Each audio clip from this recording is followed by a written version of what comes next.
So, I wake up to this headline. Trump has ordered 2 US nuclear submarines to be deployed.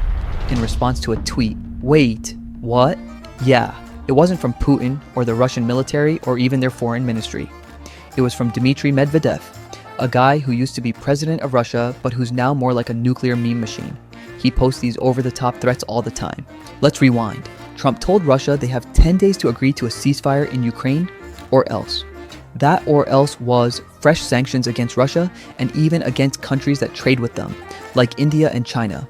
Then Medvedev claps back on X, saying each ultimatum is a step toward war, not with Ukraine, but with the US. And this time, Donald Trump noticed and responded with nuclear submarines. Let that sink in. Trump's exact words were, "I have ordered 2 nuclear submarines to be deployed to the appropriate regions just in case these foolish and inflammatory statements are more than just that."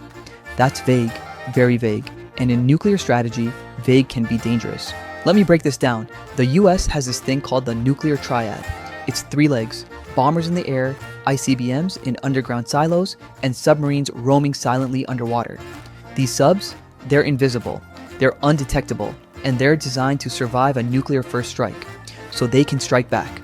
That's what makes them the backbone of deterrence. So here's the thing, they're already deployed. They're always out there. That's literally the whole strategy.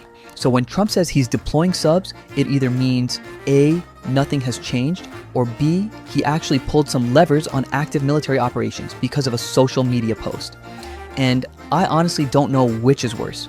Here's what bothers me. This wasn't a decision made after a classified briefing. It wasn't explained by the Pentagon. It was posted on Truth Social, Trump's own app, in a moment that felt more like performance than policy. And sure, maybe it was just signaling, just a bluff. But when we're dealing with nuclear-armed nations, even a bluff can get misread. In diplomacy, ambiguity can sometimes be useful. In nuclear diplomacy, it can be catastrophic. Now, let's talk about Medvedev.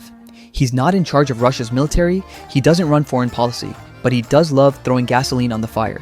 And this time, it worked, because Trump responded. And now, the world is watching a weird, second-hand nuclear standoff unfold between 2 guys, neither of whom is currently in power. The Russian government, they didn't even respond. Markets dropped, people got nervous, but the Kremlin stayed quiet. And I think that silence says something. Even they're not sure what Trump's post was really about.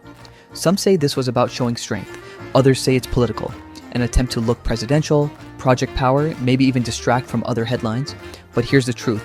When you casually invoke nuclear weapons, especially in public, especially online, you erode the taboo that has helped keep these weapons locked away for decades. We need that taboo because once nukes become normal,